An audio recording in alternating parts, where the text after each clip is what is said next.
morning, ladies and gentlemen, and welcome back to another episode of Clef Notes.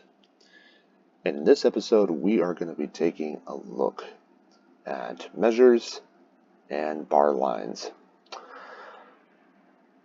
So recall that in the prior video, we took a look at the evolution of ledger lines and how we now have 5 ledger lines versus the 4 ledger lines that Guido de Arezzo had back in around 1000 AD.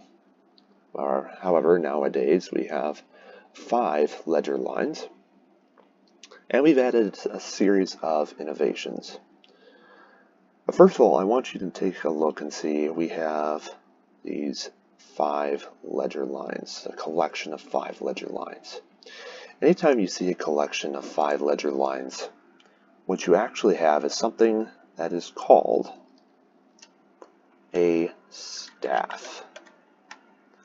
So we could say a staff contains 5 ledger lines. And that is what a staff is. A staff, especially if you hear the word staff in context of music, is not a group of employees. It is a collection of 5 ledger lines. Sometimes you might hear, instead of the word staff, you might hear the word stave, or people may just pronounce the word staff as stave. So a stave equals staff. Again, it just depends on how you want to pronounce it. If you have multiple collections of 5 ledger lines or multiple staffs, you won't hear the word staffs. You will hear the word staves. Alrighty, so we've got a staff or a stave. We have some kind of an odd looking symbol over here at the start of everything. And that is going to be called our clef sign, which is where actually we got the name for this YouTube channel. We're not going to cover clef signs right now. We'll have a separate video dedicated to discussing those, what they're called, the different types of clef signs you might run into. But for now, just keep in mind that that is something that is called a clef sign. Now, a few other symbols that you should take a look at and become familiar with.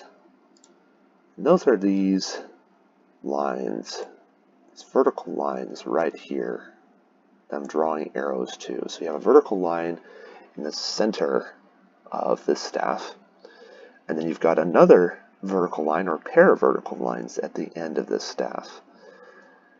The vertical lines at the end of the staff looks, at least one of them looks to be a little bit thicker than the vertical line in the middle of the staff, and that's for a good reason.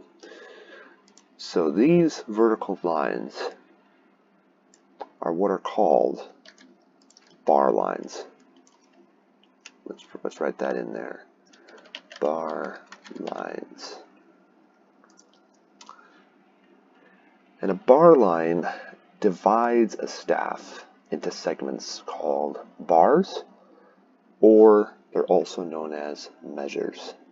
So when we put that in here, these are bars or measures.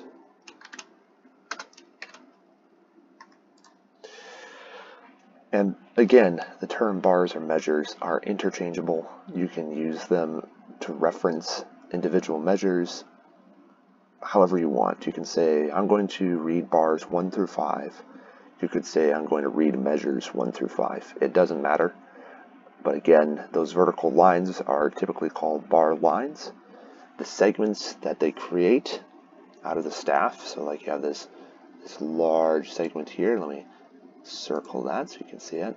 So this large segment right here and this large segment right here, these are your bars. These are your measures. So if you have a conductor and he says, I want everyone to read measures 32 and 33, assuming the piece that they're playing has 32, 33 measures, he merely means that he wants to go to measure 32 and rehearse that, or measure 33 and rehearse that. Now, again, they could also say, I want to rehearse bars 32 and 33. Doesn't make any difference. It's the same thing. Bars are measures. Now, of course, you're not limited to just one bar line. You can have multiple bar lines. So, for instance, we could cut this measure in half with these blue lines. And now I have multiple bars or multiple measures. So in this case, I could have, let's say this is measure 1, and this is measure 2, measure 3, measure 4. Because I have 3 bar lines, so we have 1, 2, 3 bar lines. But we have 4 measures. 1, 2, 3, 4. Now, you may be asking, what about this bar line here at the end? Don't you have 4 bar lines? Well, in reality, this is not really a standard bar line at the end of this set of measures. This double bar, if you will, with a thicker black line behind a thinner black line, is exactly that. It's called a double bar line. And frequently you'll see those lines at the ends of particular pieces. In fact, frankly, most music you'll see some kind of double bar line. That's used to indicate we are at the end of the piece, or we're at least at the end of a section. If you're at the end of the section, you'll sometimes see other symbols, but usually you'll see one of these double bar lines at the very end of the piece. And again, it's just an indication to show you we've arrived at the end of the piece. There is no more music. You may now put your instrument down. So that's really what bar lines are. You could also call them measure lines, perhaps, if you want, but frequently you're just going to hear these referenced as bar lines. So I hope that helps. In the next video, we'll be covering a variety of topics, particularly like clef signs, and we'll continue our study of music theory. Thanks for watching. Bye-bye.